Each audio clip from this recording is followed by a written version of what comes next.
सोमवार व्रत कथा। एक समय की बात है, किसी नगर में एक साहूकार रहता था। उसके घर में धन की कोई कमी नहीं थी, लेकिन उसके कोई संतान नहीं थी। इस कारण वो बहुत दुखी रहता था। संतान प्राप्ति के लिए हर सोमवार को व्रत रखता। पूरी श्रद्धा के साथ सोमवार को शिव जी के मंदिर जाकर भगवान शिव और पार्वती की पूजा करता। उसकी भक्ति से माँ पार्वती एक दिन प्रसन्न हो गई।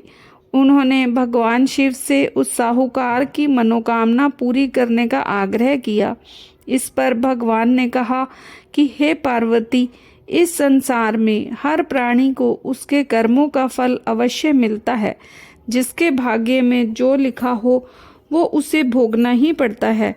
लेकिन माँ पार्वती ने साहूकार की भक्ति का मान रखने के लिए भगवान शिव से एक बार फिर इच्छा जताई। शिव जी ने माता पार्वती के आग्रह पर साहूकार को पुत्र प्राप्ति का वरदान तो दिया, साथ ही ये भी कहा कि उसके बालक की आयु केवल 12 वर्ष की होगी। साहूकार माता पार्वती और भगवान शिव की बातचीत को सुन रहा था। उसे भगवान की इस बात से ना तो खुशी थी और ना ही दुख। वह हमेशा की तरह शिव जी की पूजा करता रहा। कुछ समय बीत जाने के बाद साहूकार के घर एक पुत्र का जन्म हुआ। जब उस बालक की उम्र 11 वर्ष हुई तो उसे पढ़ाई के लिए काशी भेज दिया गया। साहूकार के पुत्र ने मामा को बहुत सारा धन देकर उसे काशी विद्या प्राप्ति के लिए ले जाने को कहा। साथ ही मार्ग में यज्ञ कराते हुए जाने का आश्वासन दिया। साथ ही यज्ञ स्थल पर ब्राह्मणों को भोजन कराने और दक्षिणा देने का भी कहा। दोनों मामा भांजे साहूकार के निर्देश अनुसार यज्ञ कराते और ब्राह्मणों को दान दक्षिणा देते काशी की ओर चल पड़े। रात में एक नगर पड़ा जहाँ किसी राजा की कन्या का विवाह हो रहा था, लेकिन जिस राजकुमार से उसका विवाह होने वाला था वो एक आंख से काना था। राजकुमार के पिता ने अपने पुत्र के काना होने की बात को छुपाने के लिए एक चाल सोची। साहूकार के पुत्र को देख उसने सोचा, क्यों ना इस लड़के को दूल्हा बनाकर राजकुमारी से इसका विवाह करा दूं।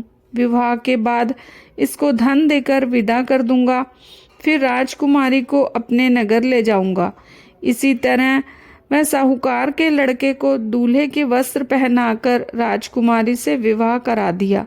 लेकिन साहूकार का पुत्र ईमानदार था, उसे ये बात अच्छी नहीं लगी। उसने मौका मिलते ही राजकुमारी की चुन्नी के पल्ले पर लिख दिया कि तुम्हारा विवाह तो मेरे साथ हुआ है, लेकिन जिस राजकुमार के साथ तुम्हें भेजा जाएगा वह एक आंख से काना है। मैं तो काशी पढ़ने जा रहा हूँ।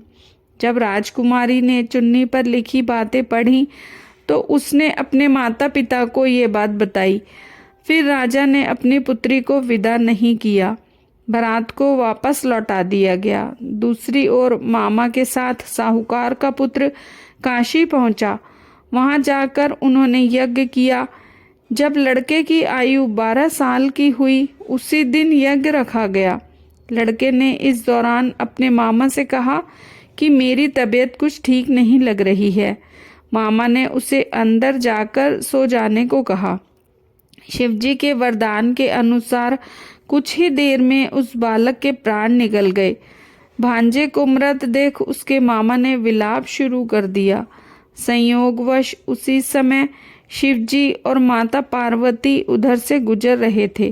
पार्वती ने भगवान से कहा, स्वामी, मुझे इसके रोने का स्वर सहन नहीं हो रहा।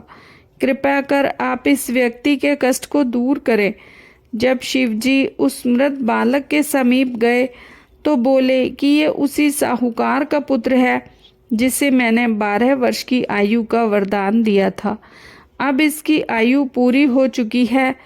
लेकिन मातृ भाव से विभोर माता पार्वती ने कहा, हे महादेव, कृपा कर इस बालक को और आयु देने की करे, अन्यथा इसके वियोग में तड़प तड़प कर इसके माता पिता भी मर जाएंगे।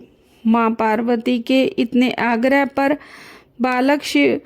भगवान ने बालक को जीवित होने का वरदान दिया। शिवजी की कृपा से उस लड़के का पुनः जन्म हुआ। इसी तरह शिक्षा समाप्त कर लड़का मामा के साथ अपने नगर की ओर वापस निकल पड़ा। दोनों साथ चलते हुए उसी नगर में पहुँचे जहाँ लड़के का विवाह हुआ था। राजा ने लड़के को वहां पहुंचते ही पहचान लिया। फिर महल में ले जाकर उसकी खूब खातिरदारी की और अपनी पुत्री को विदा किया। इधर भूखे प्यासे रहकर साहूकार और उसकी पत्नी अपने बेटे की प्रतीक्षा कर रहे थे। उन्होंने अपने बेटे की मृत्यु का समाचार मिलने पर स्वयं प्राण त्याग देने का प्रण कर रखा था, परंतु बेटे के जीवित होने का समाचार पाकर वे बेहद प्रसन्न हुए। उसी रात भगवान शिव ने साहूकार के स्वप्न में आकर कहा, हे श्रेष्ठी, मैंने तेरे सोमवार के व्रत करने और व्रत कथा सुनने से प्रसन्न होकर तेरे पुत्र को लंबी आयु का वरदान दिया है।